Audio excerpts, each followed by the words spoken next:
maso anao hitsangana, anao ny hira fanentanana ny azakazaka masina ka ny andininy voalohany ihany.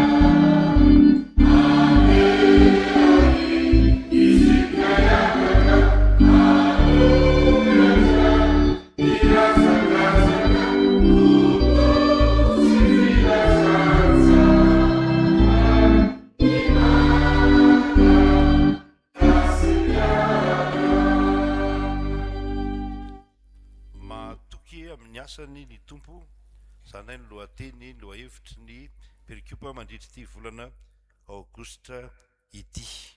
Alady miavaka ny amin'ny ty androany ty fa alady fandraisana, alady koa zay andraisana ny anankiray amindreo mpiandry katikomenina tokony ho nraisina tamin'ny andro ny akarana fa mba nangataka tamin'ny fiangonana mba ho raisina amin'ty andro ty no ny antony ara-pianakaviana dia tanterahantsika androany izany. Ho an'izay mahalala an'Andriamanitra sady masina ho aminareo ny fahasoavana sy ny fiadanana fi amin'Andriamanitra raintsika sy Jesosy Kristy tompontsika. Amen. Salamo faha raiky amby zato. Salamo faha raiky amby zato no idiarantsika an'Andriamanitra. Ny andininy fito voalohany no iarahantsika manonona ho fidiaranan'ny tompo ary tononontsika amin'ny anaran'i Jesosy zany manao hoe fa amindraha-po sy fitsarana no ankalazaiko.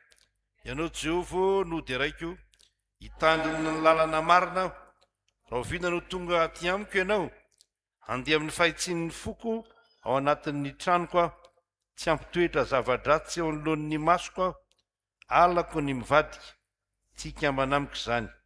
Ny fo maditra ialamiko, tsy akasitraka izay ratsy aho, izay manendrikendrika ny namany mangingina dia ho fongorako, tsy tohako izay miandranandrana sy miavonavona am-po.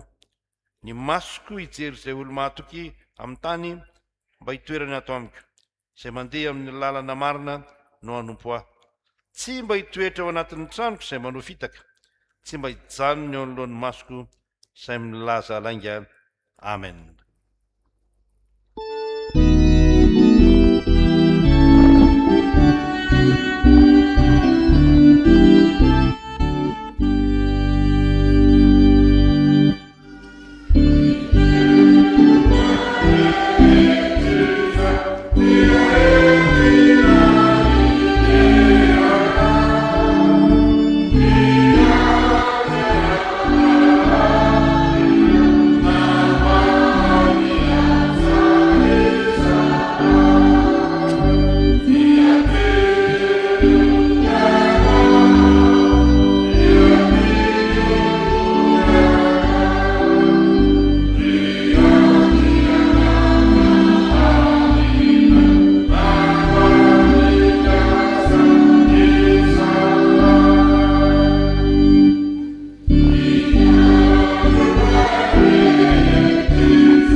mivavaka sia tompo. Indreto izay manandratra ny feonay eto anatrehanao. Ry tompo sy mpanjakanay io, Andriamanitra izay tomponay, Andriamanitra mandrakizay, Andriamanitra zao tontolo zao, Andriamanitra nahary tongotra aman-tanana, misaotra anao zay fa nofidinao mpanomponao. Napetraka eto amin'ity fiangonana ity zay hanompo anao, ary tonga eto zay hanompo anao. Raiso amin'ny fakasitahana tompo zay ataonay, fa ataonay amin'ny fifaliana zany, ary ataonay amin'ny fononay marina tokoa, fa Andriamanitra mpandinika ny fosiny voa ianao, mahalala ny ao anatinay ianao. Androany koa misy zanakao zay ho raisinao, anisan'ny mpiray latabatra aminao, ao ka namasina n'izao fotoana izao ianao, ka ny fanatrehanao amin'ny alalan'ny fanamasina no manamarika izany fahamasinany ny fotoana izany. Hatreo amin'ny alalan'ny fanahinao ny fotoana manontolo, taty am-boalohany ka hatrany amin'ny farany, ary hamasino ho fidirana amin'ny voninahitra ao. Ny dera sy ny ady sy ny saotra tolotray raiso amin'ny fakasitrahana tompo, amin'ny anaran'i Jesosy Kristy tomponay no anaovanay izany vavaka izany. Amen. Azo toerana tompo.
Androso amin'ny famakina ny tenin'Andriamanitra sy ny fiainona izany isika.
Tenin'ny soratra masina izay voalahatra ho vakiana sy andraisana ny hafatra ho amin'ity anio ity ry havana. Samuela voalohany toko 2 ny 5:30 sy 5:30. Ny Matio toko 4:20 5:70 hatramin'ny 2:50. Ary ny asan'ny apôstôly toko 10 1 hatramin'ny 9. hitantsika eo amin'ny fafana izany. Ny teny rehetra dia vakiana amin'ny anaran'i Jesosy Kristy. Mialohan'izany dia hiaraka ivavaka isika tompoko. Rainay izay ny an-danitro, eo anatrehanao izao fotoana masina tanterahana izao. Marina tokoa tompo fa tena tianay ianao, ary dia mbola miteny sy miresaka aminay isan'andro, ary tonga ny fotoanany eo ianao anomana ny fomam-panahin'ny olona mba ho tahaka ny tany tsara, andray izany teninao izany amin'ny finoana sy ny fankatoavana, dia mpio amin'ny alalan'ny fananao masina na ny mamaky ny teny, na ny mpanomponao hitondra ny hafatra, na izay rehetra izay antefana izany. Mitenena Jehovah ao fa miaino izay mpanomponao, amin'ny anaran'i Jesosy Kristy Tompo. Amen. Ary izao anangana mpisorona mahatoko ahy, izay ianao araka ny atao poko sy atao an-tsaiko, ary izao ampaharitra ny taranany, ka andeha eo natrehan'ny vohosotro mandrakizay izy. Ary ho avy izay sisa rehetra ny taranakao ka hiankohaka eo natrehany, angataka vola kely sy mofo iray, ka na hoe masina ianao mba tendreo isan'ny mpisoronao, mba hazoko sombo mofo hohanina.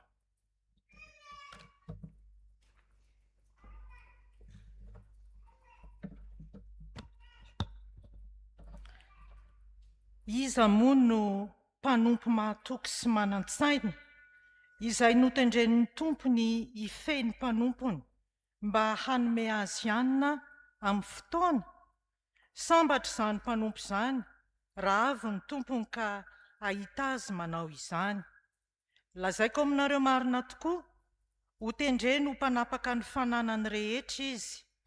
Fa raha manao anakapo izany mpanompo ratsy fanahy izany hoe maharitra ela ny tompoko, ka dia mikapoka ny mpanompo namana izy, ary mihinana sy misontra amin'ny mpimamo, dia ho avy ny tompon'izany mpanompo izany amin'ny andro izay tsy ampoziny sy amin'ny ora izay tsy fantany, dia ho tapahany roa izy ka omeny anjara any am-piatsara velatsia, any no isy ny fitomaniana sy ny fikitroanify. Ary nisy lehilahy anankiray tany Kaisaria, atao hoe Kornelio, kapiteny tamin'ny antoko miaramila atao hoe Italiana, ary mpivavaka tsara sady natahotra an'Andriamanitra izy mba amin'ny ankonany rehetra, ka nanao fiantrana be tamin'ny olona sady nivavaka tamin'Andriamanitra mandrakariva. Ary izy nahita miharihary tamin'ny fahitany rehefa tokony ho tamin'ny ora 7 atoandro, fa indro nisy anjelin'Andriamanitra niditra tao aminy ka nanao taminy hoe, ry Kornelio. Ary noho ny banjina azy izy, dia raiky tahotra ka nanao hoe, ahoana tompoko? Ary izy nanao taminy hoe, ny fivavakao sy ny fiantranao dia efa tafakatra ho fampatserovana eo anatrehan'Andriamanitra. Koa ankehitriny, manarao olona akany Jopa ka mpanalao Simona anankiray, izay atao hoe koa Petera. Mitoetra ao amin'ny Simona mpandokoditra izy, eo amoron-dranomasina ny tranony. Ary rehefa lasa ny anjely izay niteny tamin'ny Kornelio, dia niantso roa lahy tamin'ny mpanompony izy sy miaramila mpivavaka anankiray isan'izay nanaraka azy isan'andro. Ary rehefa nambarany taminy izany rehetra izany, dia naniraka azy akany Jopa izy. Ray Masinao, manamasinana amin'ny fahamarinana, ny teninao ny fahamarinana. Amen. Manasanao tsy sanganarevana malala, hanao ny ireo valahatra mialohan'ny toroteny.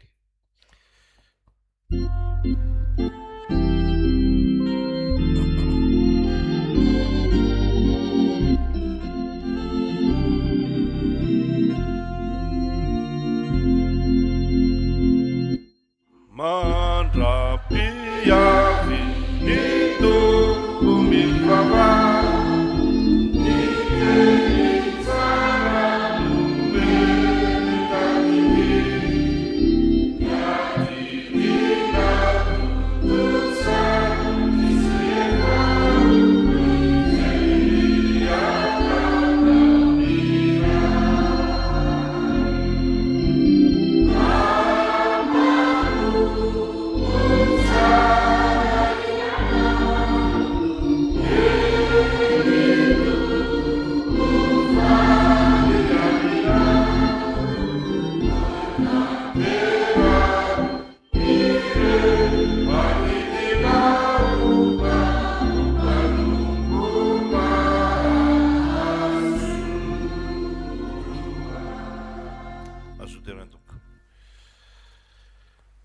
mampitombona amintsika rehetra ny fahasoavana sy ny fiadanana avy amin'Andriamanitra ray sy Jesoa Kristy Tompo sady mpamonjy antsika. Amen. Ny Samuela voalohany toko faharoa makatsika ny fifampahirezana, ny fifananarana amin'ity maraina ity. Samuela voalohany toko faharoa, andininy roa ihany fa malaza zavatra betsaka eo. Fa vakian'ny mpanompon'Andriamanitra teo ary nazava tsara namakiany azy. Raha te hanaraka tsara ny toroteny ianao dia ataovy ampelantanana ny perikupa satria ny perikupa ihany dia ampy ho loarana mba hahavoky antsika amin'ny tenin'Andriamanitra. Perikupa io zany manan-karena io a.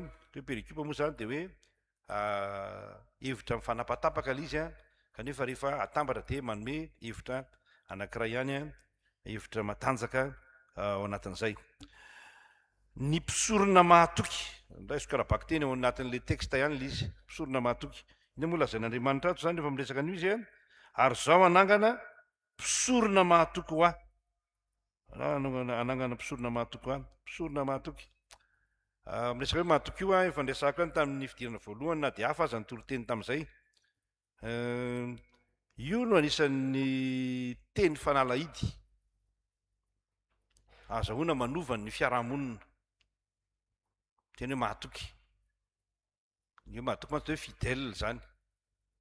Fa ny mahatoky io dia hoe marina zany, olona marina zany. Ny tena olan'ny fiarahamonina dia hoe miavitsy,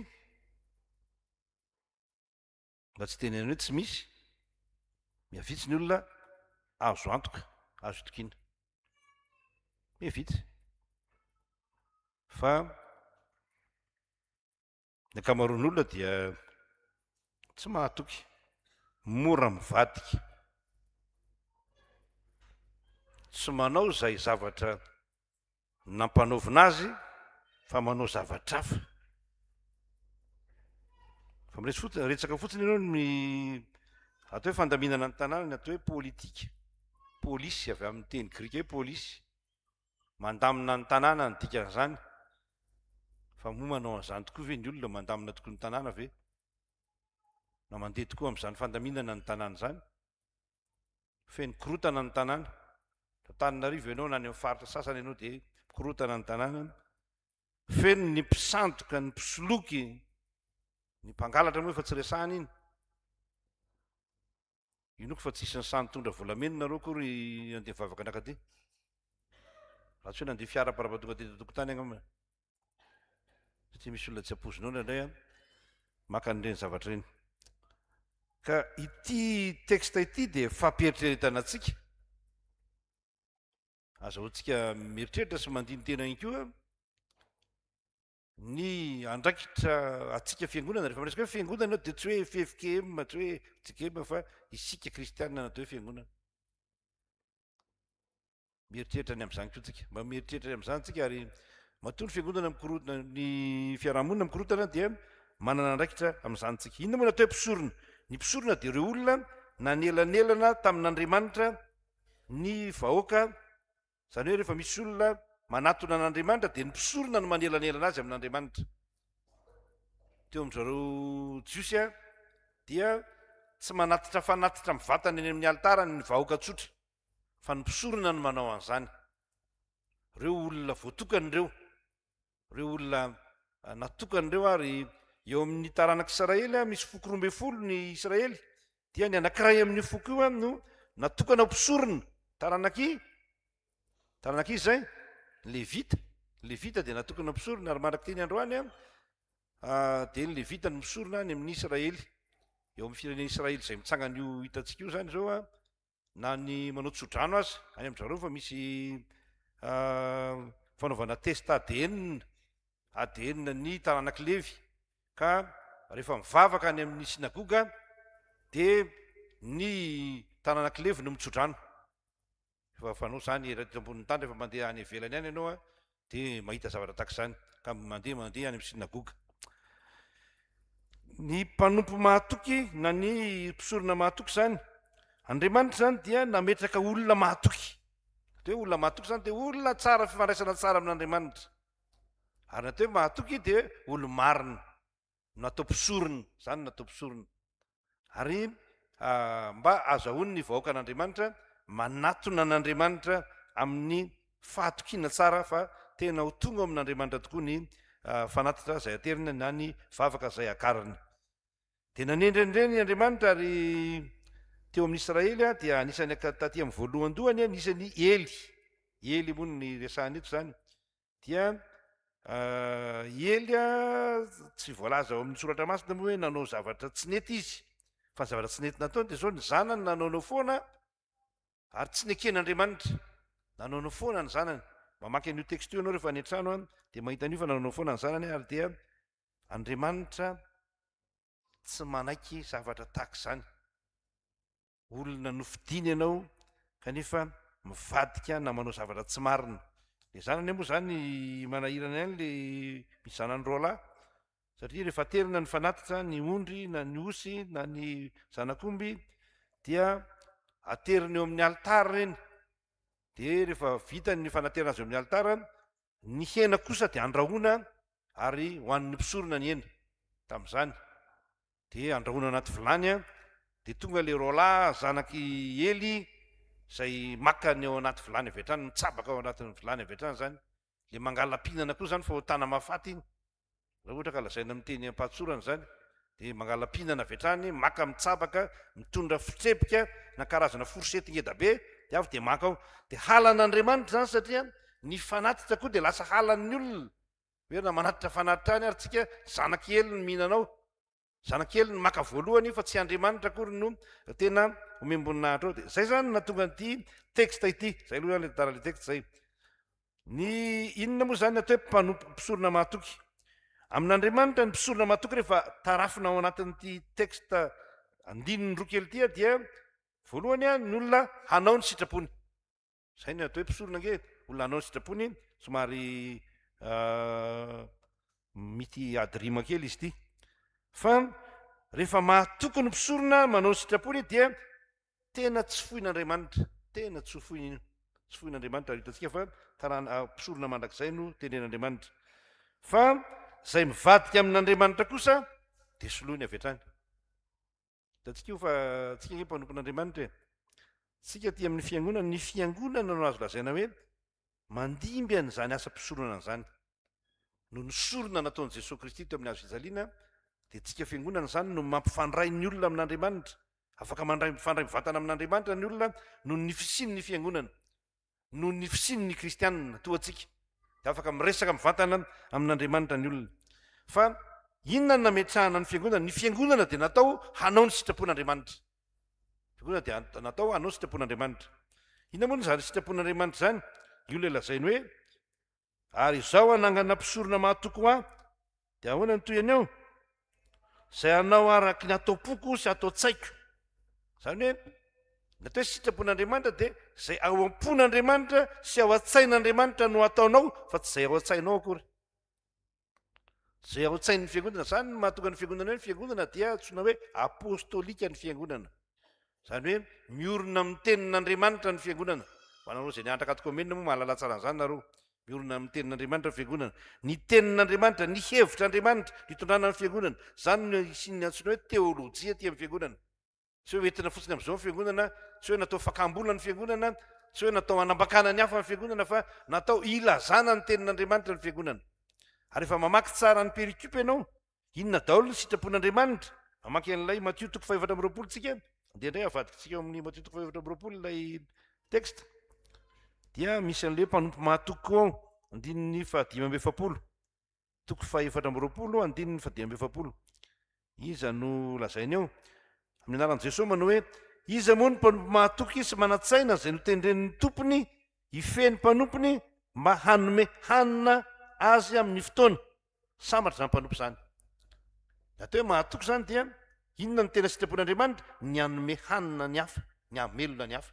Zany ake sitrapon'Andriamanitra, ny havelona ny hafa. Zany hoe tiavany namanao tahaka ny tenanao, ny havelona ny hafa sitrapon'Andriamanitra. Tsy natao hamelo tena. Tsy natao ary zay no manahirana amin'izao fotoana izao tsy azo fenina zany fa misy any moa ireo mpanenjika ny fiangonana dia milaza an'izany kanefa dia tsy dia tena diso loatra akory le izy satria misy fiangonana mitsangana eny anelakelan-trano rehetra eny ary natao hanambakana ny olona fotsiny le izy. sekta ekonomika ny lazana ihany ireny, dia manimba ny firenena, mahatonga fahantrana fa tsy mahatonga fahasoavana eo amin'ny fiainan'ny olona. Ny fiangonana dia natao hamelona ny hafa. Fiangonana dia natao izarany tenin'Andriamanitra, tsy ny mofo ihany no iveloman'ny olona fa teniny rehetra izay alokan'ny vavan'Andriamanitra, izarany tenin'Andriamanitra mba hahavelona azy. Ary rehefa mahazo ny tenin'Andriamanitra ny olona dia mahery, satria ny tenin'Andriamanitra dia teny velona. Izy moa ny tenin'Andriamanitra, olona ny tenin'Andriamanitra satria Jesosy Kristy ny tenin'Andriamanitra. Rehefa mino an Jesosy Kristy ny olona, rehefa tian Jesosy Kristy ny olona, mandre an Jesosy Kristy ny olona, miaina tsara ny fampianaran Jesosy Kristy ny olona, dia tsy afaka ny hanao ratsiny amin'ny namana. Zany hoe ny olana goavana zany ty amin'ny fiangonana, tsy ny hoe ny fiangonana ny olana, tsy ny hoe ny sistema ty amin'ny fiangonana ny olana, fa ny olana dia hoe tena mandray an Jesosy Kristy ve ny olona.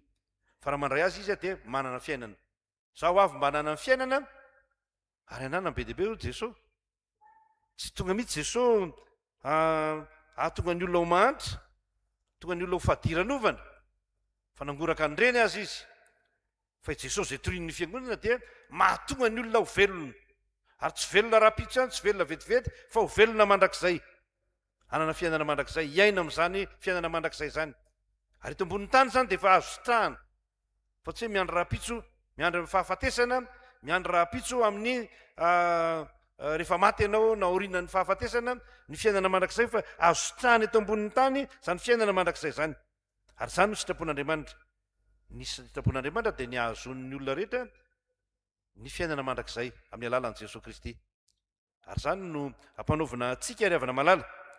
Dia nandre tsika raha tsy mitandrina dia variana manao zavatra hafa. Zay le olana ny zanak'Eli e. Lozan-dralana angalam-pihinana indray ny asa. Izy tokony hanampy ny dadany, isorona, ikarakara ny olona, anatitra ny fanatitra ho an'ny vahoaka sy ny rehetra, fa dia lozana nanao an'izay indray. Dia le lazainy Matio 4:20 dia mazava tsara ny lazainy azo. Fa misy mpanompo ratsy fanahy. Inona teo mpanompo ratsy fanahy? Ndao amaky kely ny 2:20 tsika. Matio 4:20, 2:20. Ko dia naninona izy? Fa raha manao anakapo izany mpanompo ratsy fanahy zany ka manao hoe maritrelona ny tompoko, ka dia mikapoka ny mpanompo namany izy ary mihinana sy misotro amin'ny mpamamo. Ilazain'ny ankizy amin'izao fotoana izao zany hoe variana mirevy fotsiny, manao izay afalifaly fotsiny. Ary zany problema antsika na amin'ny firesaka am-piangonana zao. Misy fiangonana zay, na tsy fiangonana moa zany lazana azy, fa karazam-pivavahana ny elikelatrano rehetra eny, izay manao izay afalifaly ny olona dia mitangorona any ny olona. Dia lazaina hoe any no misy ny aim-panahy, zay mahazo aim-panahy. Satisfaction émotionnelle nefa, fa tsy tena aim-panahy. Tsy Jesosy Kristy no azo. Fa variana manao zavatra hafa. Variana manao izay afaly ny olona, manao populisme moa izy ny fiteny azy. Ka tsy zany na ny raha ny tompo antsika, tsy zany na ny raha ny tompo ny fiangonana, na ianao isan-tokantrano isam-baravarana io azy, fa nitoro ny tenin'i Jesosy Kristy, ny ahavelona ny olona, ary manao asa mahasoa ny vahoaka ianao, mahasoa ny olona ianao. Inona moa no nakasitrahan'Andriamanitra ny Cornelio rehefa mamaky ny asan'ny apôstôly 10 ianao? Tenao ny asan'ny apôstôly 10 izay ao anatin'ny perikupa antsika. Naninona moa Cornelio zany? Naninona ozy izy ny filazany azato? 4. Ary noho ny bantsana azy izy dia raiky tahotra ka nanao taminy hoe ahoana tompoko? Ary izy nanao taminy hoe, ao ary mamaky azy tsika, ny fivavaka ao sy ny fiantrana ao dia efa tafakatra ao amin'Andriamanitra ao fampatsehivana. Inona ny ianao zao mba tafakatra any amin'Andriamanitra zao? Inona ny antsika zao mba tafakatra amin'Andriamanitra? Ny fivavaka ao sy ny fiantrana ao. Iny zany hoe fiantrana zany? Le homonina zany? Fikarakarana ny sahirana zany? Fijerena ny kambotsy zany? Fijerena ny mpitondra teny zany? Fitoriana fanafahana ho an'ny any am-pontsy zany? Zavatra pratika ny fivavahana kristianina fa tsy resaka teoria be. Zany no akasitrahan'Andriamanitra. Dia mila mivavaka mandrakariva, ary zany natsoina hoe mpisorona mahatoky. Afaka mivavaka ho an'ny hafa ianao, fa ny hafa koa afaka mivavaka ho anao, satria tsika fanjakam-pisorona raha teo. Zay voalohany. Ianao ny mpisorona mahatoky zany dia maninona? Manao ny sitrapona, manao sitrapon'Andriamanitra. Faharoa, mpisoana mahatoky dia maninona tena tsy fony io. Tsy fon'Andriamanitra ianao rehefa tena mahatoky eo anatrehany. Ary zany no fifaliantsika ry havana. Zany no fifaliana ananantsika eo anatrehan'Andriamanitra. Zao no lazainy. Izao ampaharitra ny taranany ka andeha anatrehany izay voaositry mandrakizay izy. Za ampaharitra ny taranany. Ny fitahian'Andriamanitra tompoko dia hatramin'ny taranaka fara mandimby fa tsy mandalo. Fa io koa rehefa madiditra tamin'ny maraina teo zay nanao ny perikopa voalohany dia hoe ny maditra dia voasazy a. Io zavatra atao aty amin'ny fiangonana tsy mety io. Miatra amin'ny taranaka fara mandimby io. Tsy manozon'Andriamanitra akory. Fa Andriamanitra tsy mahazaka fahotana. Andriamanitra tia ny mpanota fa mankahala ny fahotany. Zany Andriamanitsika izany. Ka raha maditra ianao, raha manao foana araka ny tenin'ny soratra masina hoe raha mahafoy azy ianao dia afoy ny mandrakizay koa ianao. Ratsy be zany a, zany tena ratsy zany. Jereo tsara ny teksta ato amin'ny Matthieu fa inona ny sazy azon'ny zala nanao foana, izay manao foana dia ny tapahany roa. Tapahany roa. Tapahana roa zany, raha olona ny tapahana roa zany, velona sa maty? Maty zany a. Mahafaty zany io manao foana amin'ny asan'Andriamanitra io. Meteza ho mahatoky. Fa rehefa mahatoky ianao dia mahatoky hatramin'ny farany Andriamanitra. Tsy mivadika aminao izy. Rehefa tianao Andriamanitra dia tianao hatramin'ny farany izy. Soratra masina zany resahako zany. Tianao Andriamanitra, tianao hatramin'ny farany izy. Tsy mivadika io Andriamanitra io. Na dia tsy mahatoky azy sika dia mahatoky foana izy a rehefa niantso antsika izy. Fa nametraka antsika ho mpanompono izy a dia zay ny Andriamanitsika. Ataony ahoana ny fahafoyanao izy any amin'ny teksta biblika eo amin'ny Oseany. Razan'izany izy. Ataoko ahoana ny fahafoyanao. Tsy mahafoyanao Andriamanitra. Tianao izy. Ary zany no nanirahany ny zanany. Fa toy izao no nitiavan'Andriamanitra zao tontolo izao, haintsika tsenjery zany. Zay rehetra mino azy fa fiainana mandrakizay. Satria tsy foiny ianao ho very dia nirahany ny zanany. Dia tsy foiny ianao ho very dia nirahany ny fiangonana. Zany nge misy atom-pisian'ny fiangonana e. Atom-pisian'ny fiangonana dia hoe mba tsy hahatonga ny olona ho very. Atom-pisian'ny fiangonana. Fa tsy hoe toerana fanatazan-drakitra, tsy hoe toerana fanangonan-drakitra, na fanangonana hetra, ampahafolony na ampahazatony. Zany ny fiangonana. Fiangonana dia nataon'Andriamanitra mba hahatonga ny olona hahatsiaro fa voavonjy izy. Satria tia azy Andriamanitra. Mila olona mahatoky nefa zany, natao hoe mahatoky ange rehefa mijery ny soratra masina ianao dia mino e. Fidèle, mino dikanteny hoe mahatoky koa. Mila olona mahatoky Andriamanitra, mila olona mino. Zay mino azy no manana fiainana mandrakizay. Zay mino azy, manana fiainana mandrakizay. Zay mino azy dia tsy mivadika amin'ny Andriamanitra fa manaraka ny fiainana mandrakariva. Tenin'ny anankiray eo amin'ny Matthieu 7:20 moa haintsika tsenjery tsara zany. Ny tenin'ny tompo fampanantenana dia ny hoe indro zao momba anareo mandrakariva ambara-pahatonga ny fahataperana zao tontolo zao. Na ho tapitra azy zao tontolo zao miaraka aminao Andriamanitra. Rehefa mpanompony ianao ary Jesosy Kristy dia niresaka ny olo resaka hoe fiarahana amin'ny olona io. Hoe tsy ataoko hoe mpanompontsony ianareo izy fa ataoko hoe sakaiza, ataoko olona kaiky anareo. Dia meteza olona kaiky azy fa rehefa olona kaiky azy ianao tsy manary ianao izy. Misy namana akaiky indray mivadika. Zany zava misy ainantsika zany, misy namana akaiky na ny ray aman-dreniko aza izy mpanao salamo na hafoy ahy. Na ny havanao aza mety mahafoy anao. Na ny olona faran'izay tokianao aza, tianao aza, mety vady tianao fa mahafoy anao. Fa Andriamanitra tsy tahaka izany. Andriamanitra dia tanany teniny hatramin'ny farany ary zany no maha-Andriamanitra azy. Mahireza ry havana malala. Meteza ho mahatoky ianao. Fa ny zavatra anankiray izay fampitandremana ataony dia zao. Izay mivadika dia soloiny. Izay mivadika dia soloiny. Ely anankiray amin'ny mpisorona be raha zay lazana azy. Io no azo lazaina hoe mpisorona be voalohan-dohany tany amin'ny Israely. Zany hoe mpisorona be zany manana tombon-dahany manokana teo anatrehan'Andriamanitra. Teo amin'ny Israely dia misy natsoina hoe efitra masina sy efina masina indrindra. Mpisorona be ihany no mahazo miditra amin'ny efitra masina indrindra indray mandeha isan-taona. Indray mandeha isan-taona ihany. Mitovitovy amin'izao alitary zao ihany zany. Fa ny mpisorona be ihany no mahazo miditra amin'ny efitra masina indrindra. Zany hoe mena tombon-dahany lehibe. Ary rehefa miteny Andriamanitra ato amin'ity teksta ity dia miresaka hoe isy ny tanànany dia tena ny veren'andriamanitra hoe ho taranaka mahafinaritra olona atoko tsara eo anatreny kanjo ny vadika dia nosoloany anizy ary tevykely le texte soloany anizy ary ao mijery soratra masina tsika soloany anizy ary solony any Samuela solony any Samuela mbola zazakely Samuela no niditra tao tempoly a no ny voady nataony ray aman-dreny dia natolotra an'Andriamanitra dia natsoin'Andriamanitra ry Samuela tsy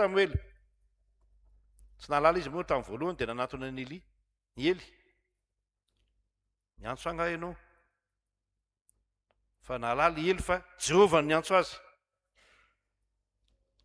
dia natorina nampianariny manao hoe tia ny mpanomponao mitenena Jehovah fa miaino ny mpanomponao dia tonga mpisorona lehibe teo amin'ny Israely Samuela ka Andriamanitra io ngena tsy anaovana foana amin'ny asan'Andriamanitra rehefa tsy anao anao a zay misy olona mibahana fotsiny amin'ny toeran'ny asan'Andriamanitra asan'i Jesosy fa rehefa tsy anao ianao a Andriamanitra ke mahalala olona be dia be misy paster anankiray zay nitoroteny teto iny mandeha zay na variana nitoroteny izy hoe natsoany analakely ary ianao ahoana andolo ny olona rehetra tsy maintsy makany ny olona natsoany ary ianao na tsy hanompo azy ianao Andriamanitra manan'olona afaka manompo raha medaladala ianao mifanompona an'Andriamanitra solony ianao afaka manolo anao Andriamanitra afaka manolo zay banga Andriamanitra fa Andriamanitra tsy lany olona tsy lany olona manana fahamezam-pahasoavana Andriamanitra dia iny misy hiran'ny Sotra Sidera manao hoe azamena ho an'ny hafa ho an'ny anjaranao mba men'Andriamanitra anjara ianao dia tazomy zany anjaranao zany azamena ny hafa zany fa anjaranao avy amin'Andriamanitra zany peterany sasa tongotra dia zay no ataon'ny tompo raha tsy sasako ny tongotra eo dia tsy manana anjara amiko ianao efa nisasan'i Jesosy Kristy tamin'ny rany manana anjara ianao amin'ny fanompona an'Andriamanitra ataovy tsara ny fanompona an'Andriamanitra mpandray fanasan'ny tompo fe ianao ataovy tsara hijoroy tsara amin'ny mampandray fanasan'ny tompo anao diakonina fe ianao joroy tsara amin'ny mahadiakonina anao tsy mpitarina ny antso anao tsy olona ny antso anao fa Jesosy ny antso anao Andriamanitra ny antso anao ary rehefa nofidiny ianao dia tsy mba harina zany fifaliantsika ravana malala zany fifaliako amin'ity fanompona an'Andriamanitra ity zany koa fifalianao amin'ny fanompona an'Andriamanitra tsy mitovy amin'ny olona Andriamanitra na dia efa ny olona na dia olona tena farany zay nitokisanao faratampony azy afaka mivadika aminao fa Andriamanitra tsy mivadika aminao novinanoviana araka ny teniny raha teo hoe efa niantso anao tamin'ny anaranao azy izy ary mpanompoka ianao efa nifidy ianao nifidiko ianao ka tsy mba nariko fiavana malala tompony ampaherentsika lalandava ka mo kristianina mahatokotsika eto amin'ity firenena misy atsika ty any amin'ny ankonatsika any amin'ny fiangonana misy atsika eo amin'ny fiarahamonina zay manahirana amin'izao fotoan'izao satria betsaka ny olona tsy mahatoky mora mivadika mora mivady tela tsy mitana ny teny nomeny fa itsika kosa dia mba aoka ho mpanompo mahatoky eo anatren'Andriamanitra satria ny antony fidianan'Andriamanitra atsika dia ny anao ny sitrapontsika rehefa manao ny sitrapon'Andriamanitra eo ianao dia tsy mahafoy ianao Andriamanitra ary rehefa tsy mahafoy ianao Andriamanitra dia mitanana zany hatramin'ny farana izy fa raha sanatria mivadika ianao azon'Andriamanitra solona ianao fa manan'olona Andriamanitra n'Andriamanitra voninahitra amen.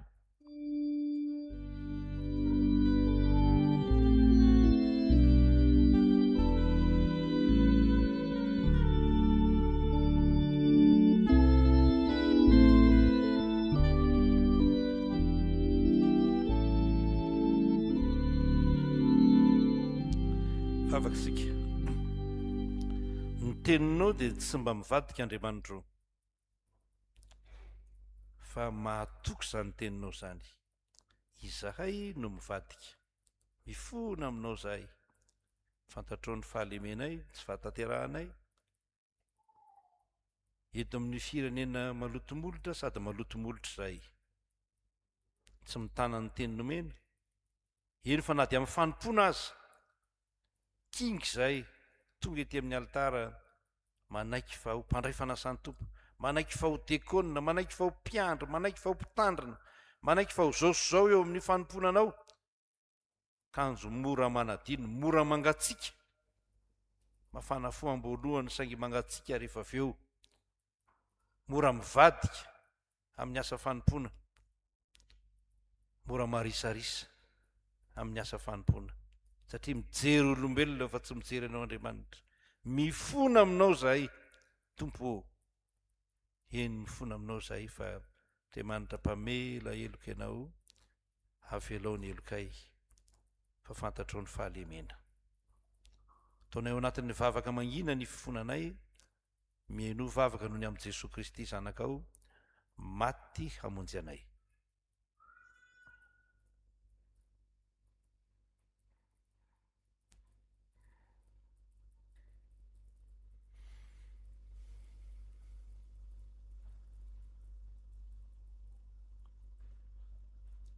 Dia mahatoky izay fa ny teninao dia tsy mba mivadika ka mamela heloka ianao, mamindra fo ianao. Amin'ny anaran'i Jesosy nanaovanay izany vavaka izany. Amen.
Sandravana malala dia mitsangana manasa anao ny tompo handray ny teny famelan-keloka omeny amin'ny alalan'i Jesosy Kristy.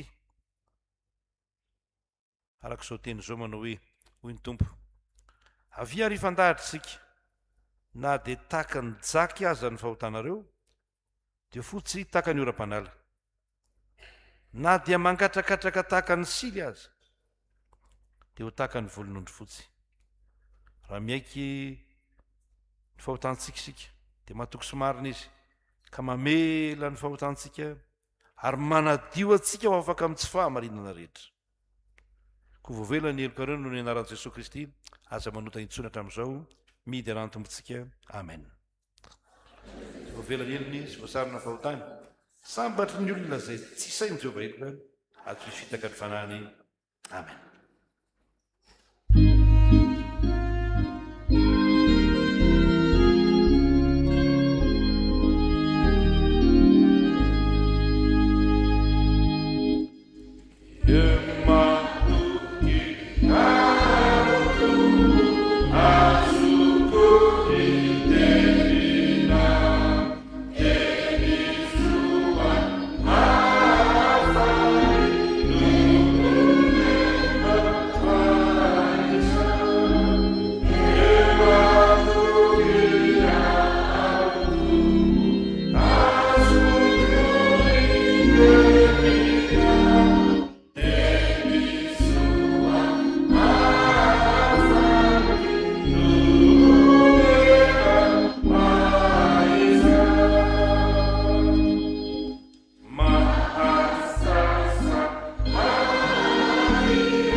rehefa zany de ndeha isika iara-manonina amin'ny fiangonana masina manderan'izao tontolo zao ny fanekem-pinoana apôstôlika manao hoe mino an'Andriamanitra raitsyto mpanao lahatra sy ny tany aho ary mino any Jesosy Kristy zanalahy tokony atombotsika zay nitorotoroana tamin'ny fanahy masina tsara napaka Ponto Pilato mbola tamin'ny azosaia maty tanan'io mino tany amin'ny fiainatsita tsara tamin'ny maty tamin'ny andro fahatelo miakatra ao any an-daniny petraka eo tavan'Andriamanitra raitsyto avy any miviny tsara ny vedra sy ny maty mino ny fanahy masina fiangonana masina manera zao tontolo zao fimonany olona masina famelan-kely sanganany tena maty ary ny fiainana marak'izay amen mahazotoerana tompoko a afaka mihira ny atokopira araky ny fandarana efa ampelantanantsika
Lume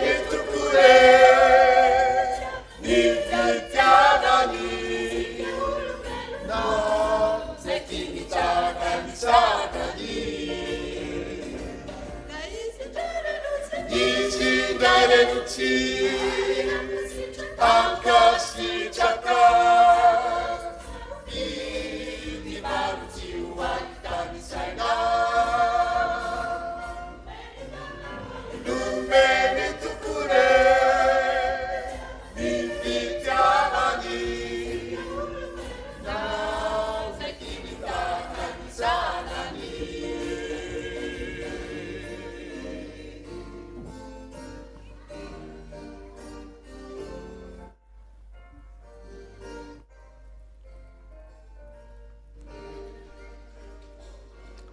androso avy hatrany eo amin'ny asa vavalombelona isika dia ny fandraisana mpandefanasany tompo ny zanakitsika anankiray izay efa niken'ny fiangonana ny anaovana izany manokana eto amin'ny fiangonana amin'ity alahady faharoan'ny volana aogositra 2024 ity.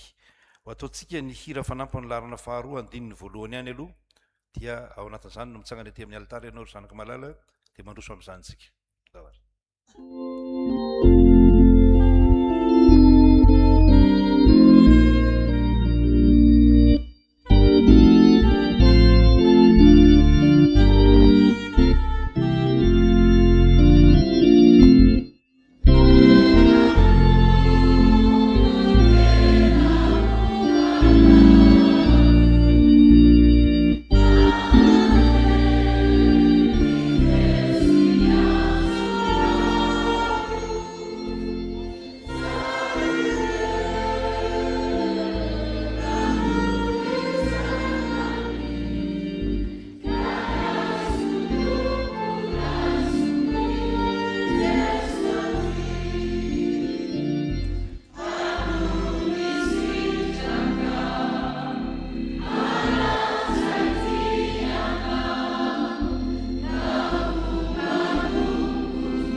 Felamiasina andrianina dia katekomenina teto amin'ny fiangonana nandritsy ny taona 522 ary nitoya taty amin'ny taona 422 izany.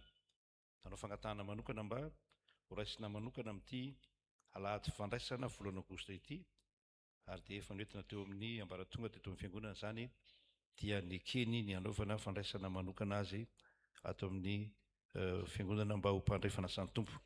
Izy dia efa nafeno ny fepetra rehetra katekomenina na vita fianarana herintaona mahery nanao fanadinana ary dia nahafapo izany fanadinana izay nataony izany. Noho ny fahasoavan'Andriamanitra ry havana malala dia tonga amin'ny fotoana tahaka izao tsika ary fifaliana ho antsika anio ny handray an'ity mpanompon'Andriamanitra ity ho anisan'ny mpandray fanasany tompo miaraka amintsika eo amin'ny latabatra masina. Vavolombelon'ny fanekeny ny antso sy ny fitiavan'ny tompo azy sika dia miombona ihany koa amin'ny fahatserovana hanavao indray koa ny antsoan'Andriamanitra antsika sy ny nandraisana antsika tsiraray avy nanaovantsika fanekena tsara teo mason'ny fiangonana aoko sika hampiray ny fotsika sy ny fivavahantsika amin'ny fandraisana ity ava malalantsika ity ho isan'ny tenan'i Kristy ka iombona amin'ny fanasana masina efa nampianarina ny fotompinoana kristiana araka ny soratra masina izy ary nanatanteraka amin'ny fanekena teo amin'ny batisa koa dia mandroso amin'izany isika hivavaka isika.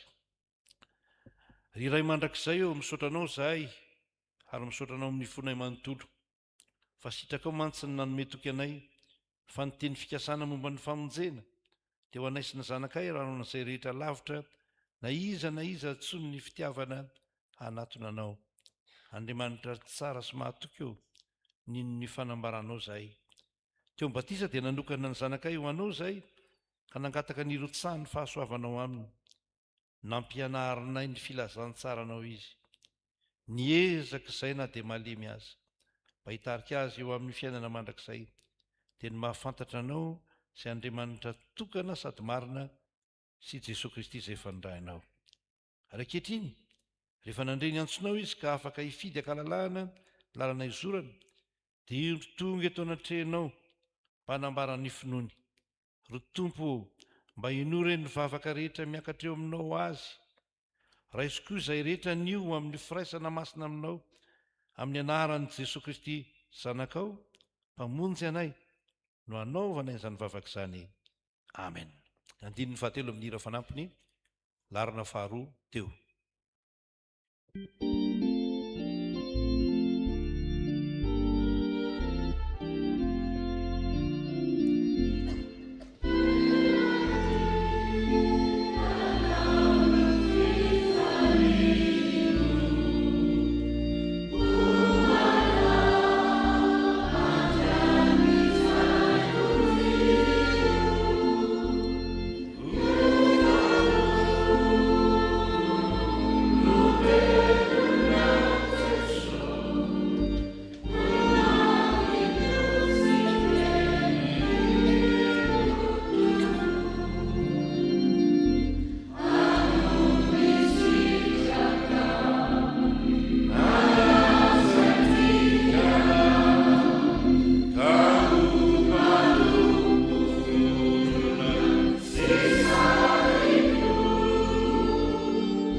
Zao no teny fanorenana ity fandraisana ho mpandray fanasan'ny Tompo ity, ho anao manokana ary ho an'ny fiangonana.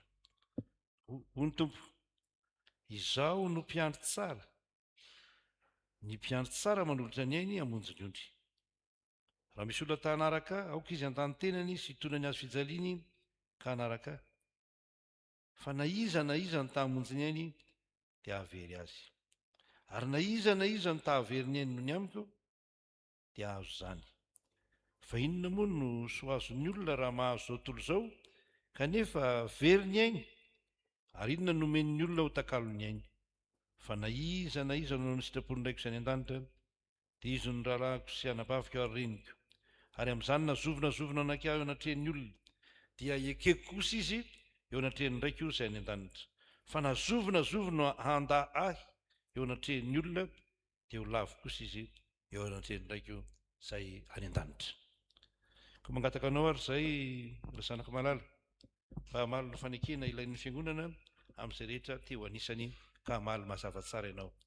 Ianao va mino an'Andriamanitra mpahary atsika sady raintsika any an-danitra, izay tia antsika ka nanome an'i Jesosy Kristy zanany lahatokana izay maty sy nitsangana tamin'ny maty ho famonjena antsika? Eny Tompo. Tena mafy a? Eny Tompo. Mino an'i Jesosy Kristy zanany izay manome famelan-keloka sy fiainana mandrakizay ho an'ny mpanota rehetra mibebaka ka manaiky azy ho tompo sy mpamonjy va ianao? Eny Tompo. Mo ianao va manaiky ho an'ny tenanao ny faneken'ny batisa izay nandraisanao ny fanomezan'ny fanahy masina mba hizoranao amin'ny lalan'ny fiainana kristianina ka ho tian'Andriamanitra sy akatony sitrapony ary ahatsiaro fa ny vavaka sy ny famakiana ny baiboly ary ny famonjena ny fampitovavahana sy ny fanasana masina no adidy sady tombontsoan'ny mino? Eny Tompo. Aokary ianao androso amin'ny fanambarana mpabe-maso ny fanekenao sy ny finoanao ny Tompo hatrehan'izao vavolombelona maro izao. Izao randriana solo felamiasina andrianina dia manaiky marina sy mino fa Jesosy ny tompo mpamomby ahy, voavelany eloko ary azoko ny famonjena. Ekeko ny hotisy hanompo azy amin'ny foko rehetra noho ny fitarihan'ny fanahy masina, ka azoto hivavaka sy hamaky baiboly isan'andro araka izay azoko atao. Anoho ny fitondranao amin'ny fiangonan'i Jesosy Kristy eto Madagasikara ary hanaja ny hevitra tapaky ny fivorian'ny mpandray. Ny herin'Andriamanitra no iankinako hanatanterahako izany rehetra izany. Amen.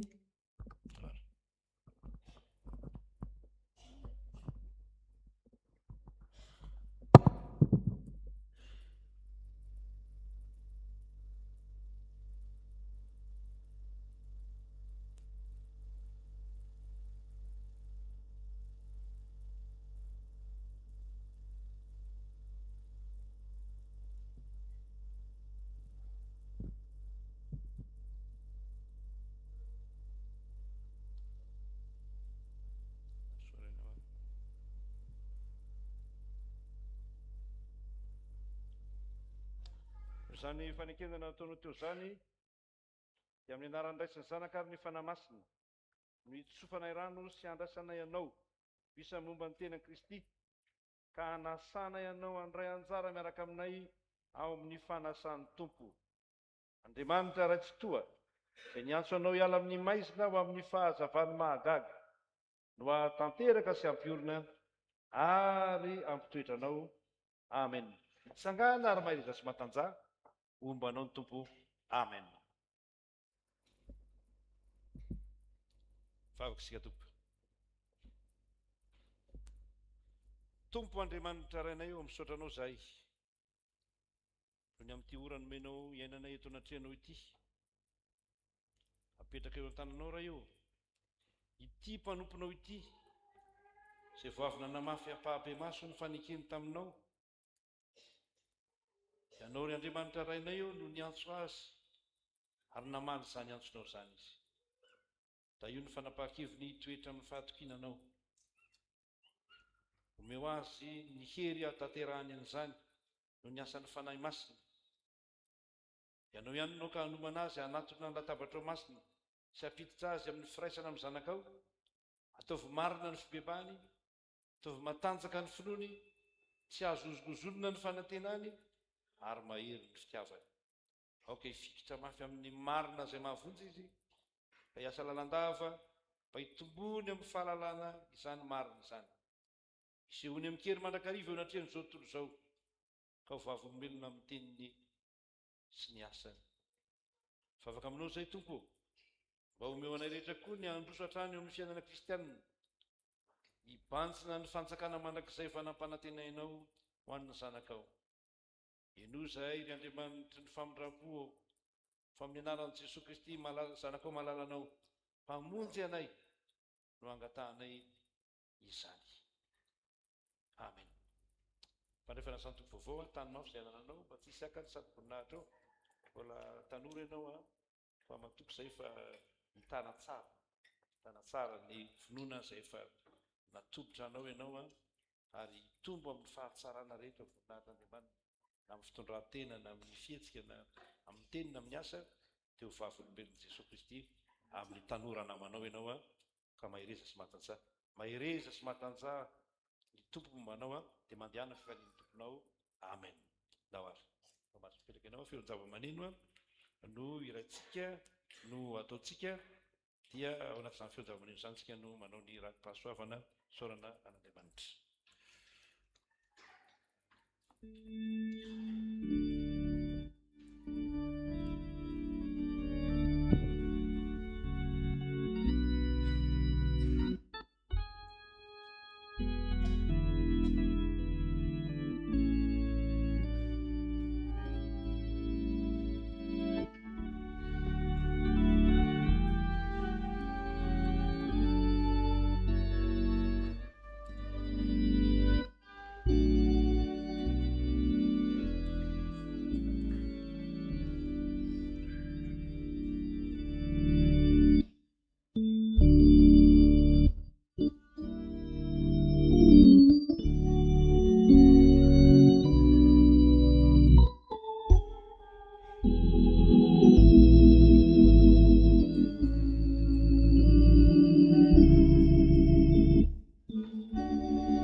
mampahery ny zanakitsika zay voandraisina ho mpandray fanasan'ny tompo teo a mampahery azy lalandava hijoro tsara amin'ny maha kristianina fa fotoana sarotra zao fotoana mampiozongozona amin'ny finoana raha tsy mitana tsara n'izany finoana zany ka tano tsara ny finoana araka ny teny ny soratra masina manao hoe miorena tsara aza miova ary mahefabe mandrakariva amin'ny asan'ny tompo.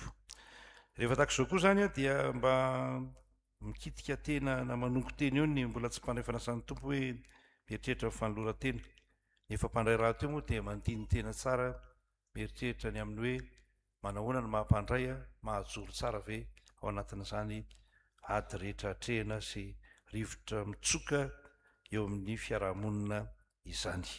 Tompo any ampaherentsika lalandava rehefa na malala.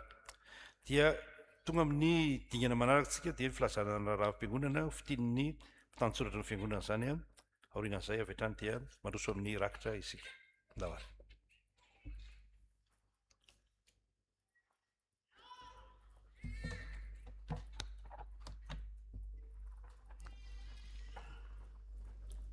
Maranitra ny fiarabana ho antsika rehetra indray amin'izao alahady voalohan'ny volana aogositra izao a. Sotran'Andriamanitra lehibe indray isika noho ny amin'ny fahasoavany sy ny famindrapony nazahoana zany volana vaovao zany rehefa avy namakivaky iny volana Jolay lasa iny dia alahady fandraisana koa moa an'io a tahaka an'izay fanaontsika eto amin'ny fiangonana dia ety amin'ny altara no anaovana ny rakitra rehefa avy eo a ary manasa ny mpandray fanasan'ny tompo rehetra koa mba hiatrika ny latabatra masina ary hiara iombona amin'izany fanasana masina izany. Avy amin'ny Onifra FJKM Maravelo Jaune misokatra indray ny fisoratana anarana ny fandraisana mpianatra ho amin'ny taom-pianarana 2024 dia amireto daty reto zany no anaovana ny concours d'entrée en L1 zany ny alarobia fa 9 volana septambra sy ny alarobia fa 30 ny volana septambra. Ireo zany no anaovana an'izay fifaninanana ho amin'ny fidirana hianatra ao amin'ny Onifra ny FJKM Maravelo Jaune izay. Misy lalam-piofanana sivy azo hisafidianana zany ho an'izay maniry hianatra ao dia ao ny droit, ao ny gestion, ao ny informatique, ao ny communication, ao ny lettre anglaise, ao ny tourisme, ny agronomie, ny BTP, ny géologie appliquée et environnement. Ireo zany no lalam-piofanana sivy izay azo hisafidianana ao amin'ny université FJKM Maravelo Jaune. Misy afisy apetaka ao ivelany ao ahitana ny andinindininy ireo atota taratasy izay ilaina mahakasika ny amin'ny fidirana ao amin'izany fianarana izany. Ny librairie antso dia manao ny tolotra ho an'ny fiangonana isan-taona ho amin'ny resaka fitaovam-pianarana ho an'ny ankizy. Marina fa anatin'ny fialan-tsasatra zao kanefa ao anatin'ny fialan-tsasatra tahaka izao ihany koa ny fanomanana sahady ny fitaovan'ireo zanantsika ho amin'ny taom-pianarana izay ho avy. Dia tahaka ny fanaon'izy ireo misy fihenam-bidy manokana ho an'ny fiangonana ka tamin'ity zany fanaony misy an'ilay ticket izay omeny iny kanefa tsy nahavita ry zareo fa ny karatra ny fiangonana zany no hoentina rehefa mandeha mividy ilay fitaovana ianao dia mampiseho ny karatra ny fiangonana iny dia mahazo misitraka an'ilay fihenam-bidy izay omen'izy ireo.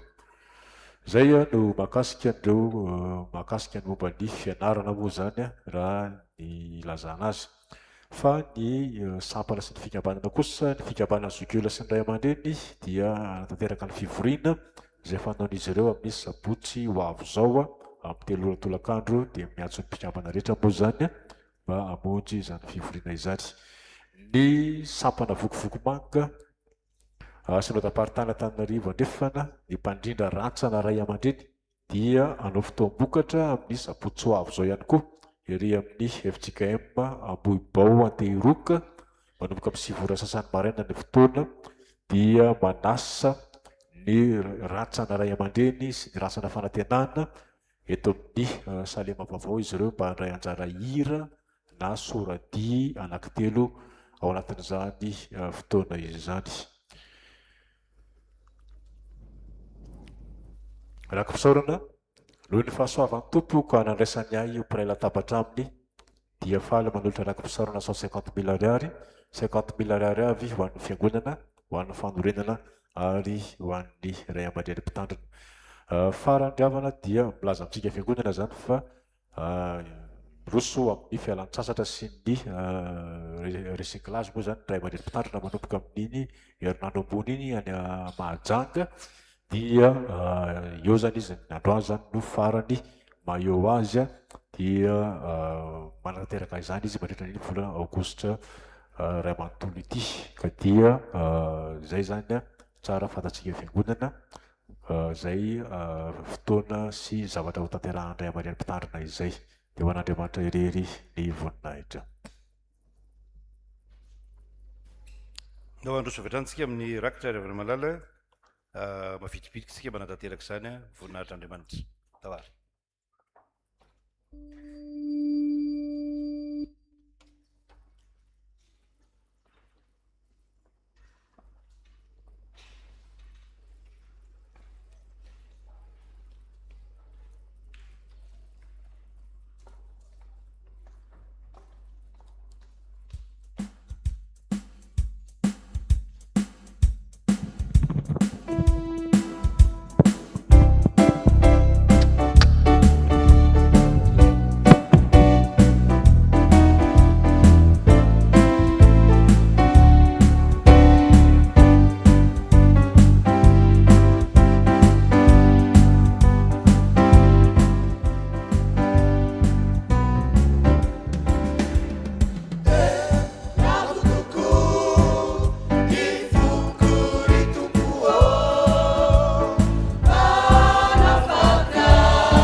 Mitsangana isika hanao ny fanavaozam-panoratena sy handolotra ny rakitra.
Somako eo amin'ny fanasana fanasana tompo tsika raha manala tsy mivoaka ny trano moa isika fa ato ihany isika rehetra.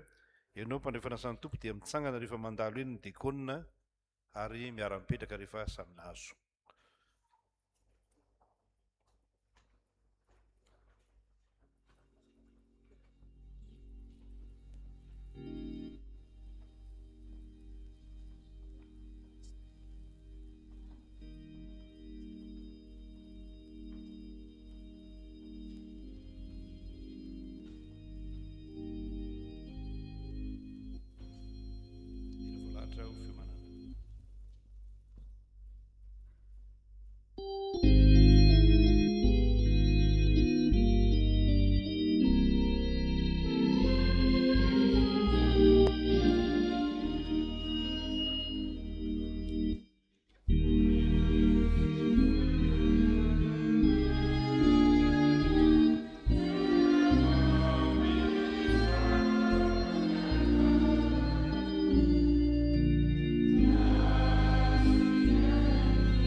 Manoloantsika ny fanasan'ny tompo izay manambara ny fanatrehan'ny tompo sy ny fahasoavan'Andriamanitra raisina amin'ny fomba hita maso sy azo tsapahitanana ko asandrato amin'ny tompo ny fonao mpandray fanasan'ny tompo ary mitsangana fa manasanao ny tompo.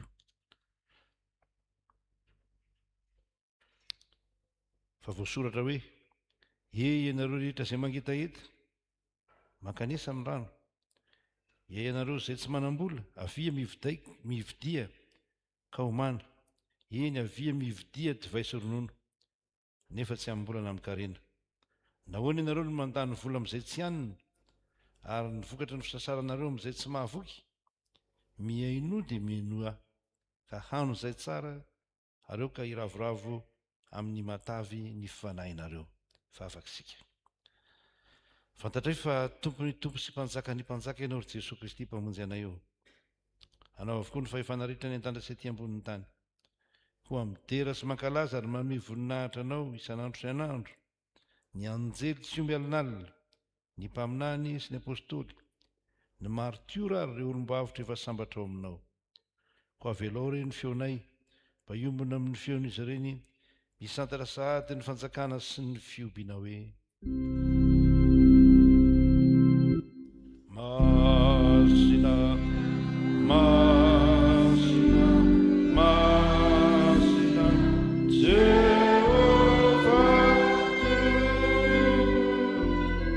Fenorevo, Emaita, Isa, Etisa,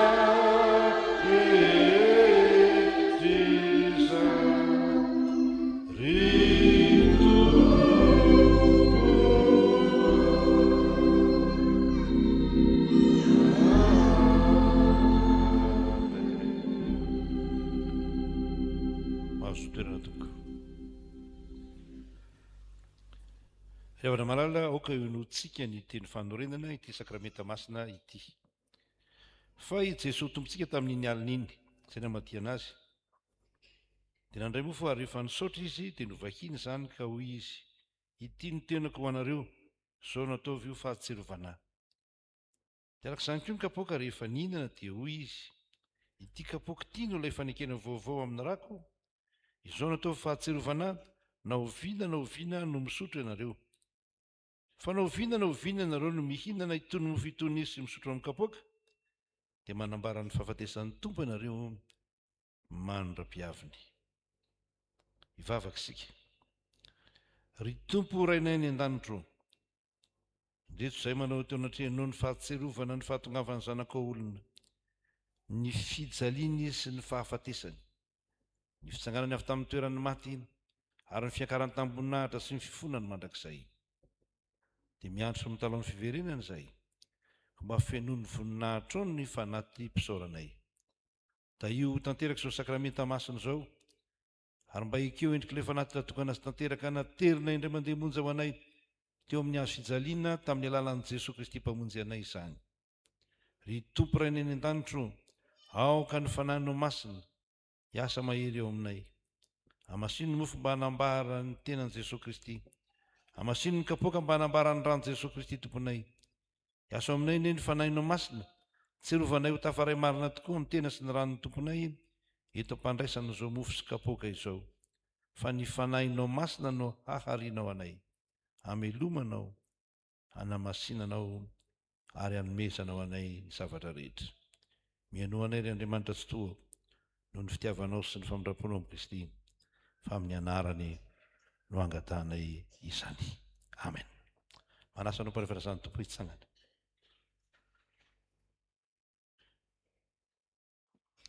Ny mofo izay vakintsika dia firaisana amin'ny tenan'i Jesosy Kristy tompontsika, izay no vakiana ho antsika.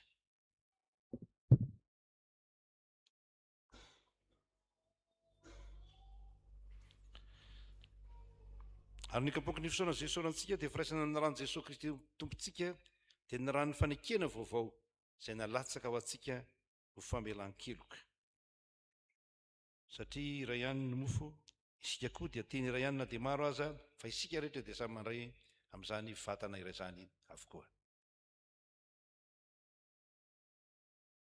Voapetipetiny lota mandrakariva isika ka aoka nititeny eo anatrehan'ny tompo amin'ny vavaka manao hoe, tompo tsy mendrika atao hoe zanakao aho. Tompo tsy mendrika nidiranao ambany tafotranoko aho. Tompo tsy mendrika nitsipona izay sombitsombo ny latsaka avy amin'ny latabatrao akory aho. Kanefa ho ianao hoe izay manatona ahy dia tsy maholavika mihitsy. Amen. Dia ho Jesosy Kristy tompo andeha, fa efa voavoatra avokoa izao ny zavatra rehetra. Amen. Mahazo toerana ianareo mpanefana tompo. Raha zaraiko amin'ny dekona ireto dia feon-java-maneno, fa rehefa zaraina iny aminareo dia mihira ny hira vao lahatra ianareo ary miara-mitsangana ny ray dabilio raha mpandray fanasany tompo. Raha ho an'izay tsy mpandray moa izany dia tsy mitsangana miaraka amin'ny mpandray fanasany tompo ianao Rehefa samy nahazo dia miara-mipetraka ny iray dabilio.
Entoka azarao amin'ny fifaliana ho an'ny mpianakavin'ny finoana ireny.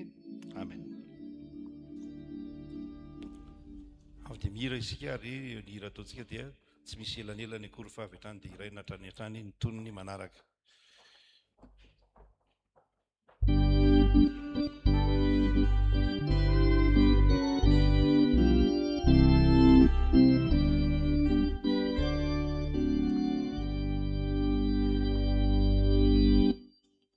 Oh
Manasanao fandray fanasan'ny tompo hitsangana hiara-mandray ny fanasan'ny tompo isika ry avana malala.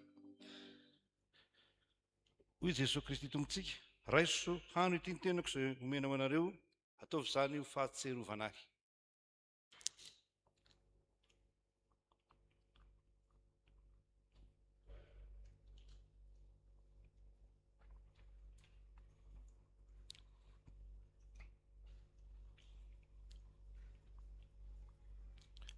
Ary hoy koa Jesosy Kristy tompontsika, sotroinareo rehetra ity fa ity no rako.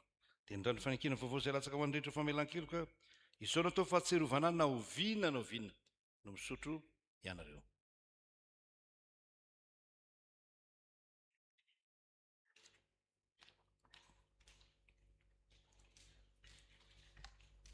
Dia miara-manonina ny vavaka fisaorantsika rehetra manao hoe, Tompo misaotra anao zahay no ny tenanao sy ny ranao izay nomenao anay.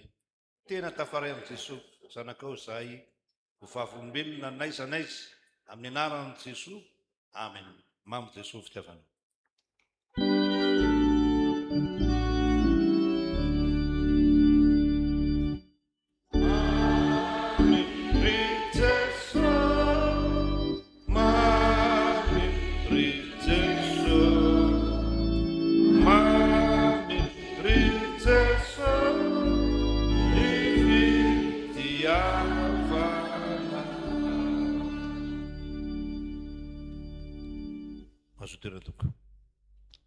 So tsika dia manangona ny kapoka sy manantitra ny fanoloran-tenantsika.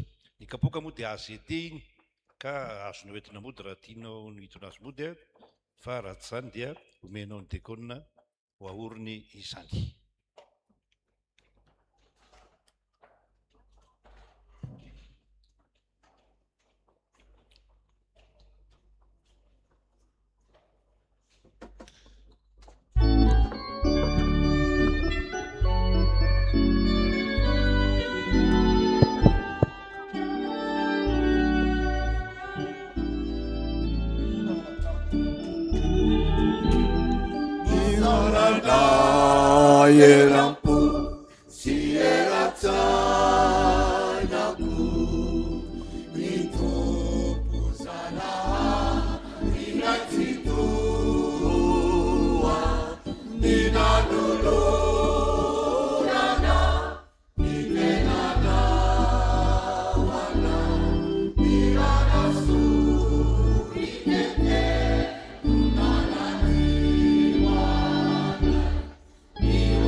fa izany no afatra ho antsika rehefa avy nandray arak'izay mety ny fanasan'ny tompo isika.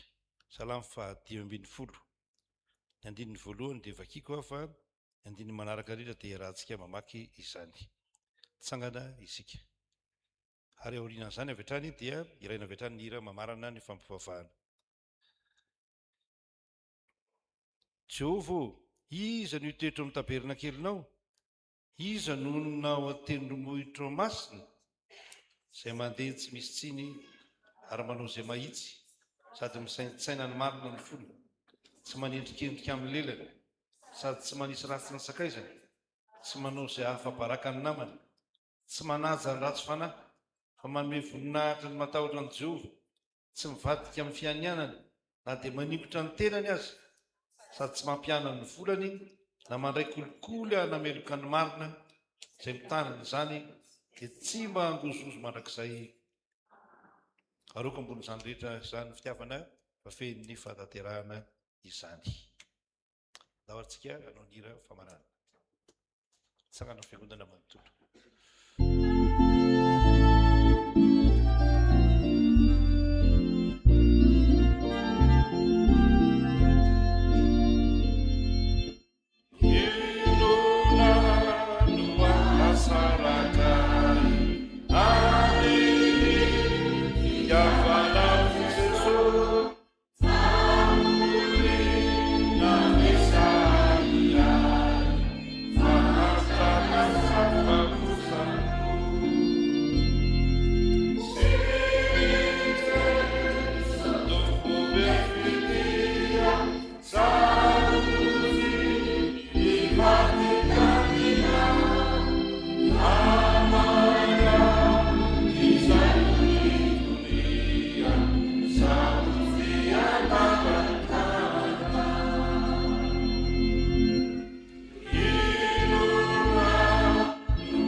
Raiso amin'ny finoanan' Jesosy Kristy tompontsika ny tolotro anao. Hitanao ny Jehova ka hiaro anao, hampamirapiratra ny tavany aminao ny Jehova ka hamindra fo aminao, hanandratra ny tavany aminao Jehova ka hanome anao ny fiadanana, mandehana amin'ny fiadanana sy ny fifaliany ny tomponao mahireza. Amen. Mahazoterana tokoa ary manaova vavaka mangina ho fisaorana an'Andriamanitra mialohan'ny ialana eto am-piangonana.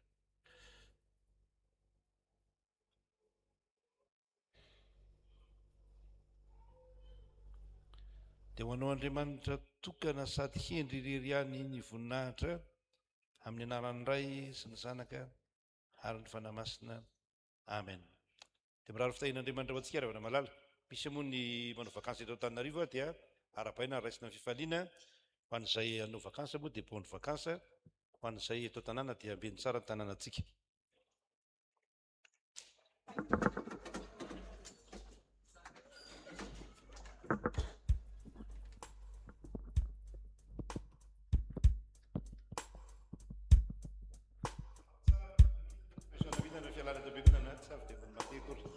Aloha manareo leo dia mandeha.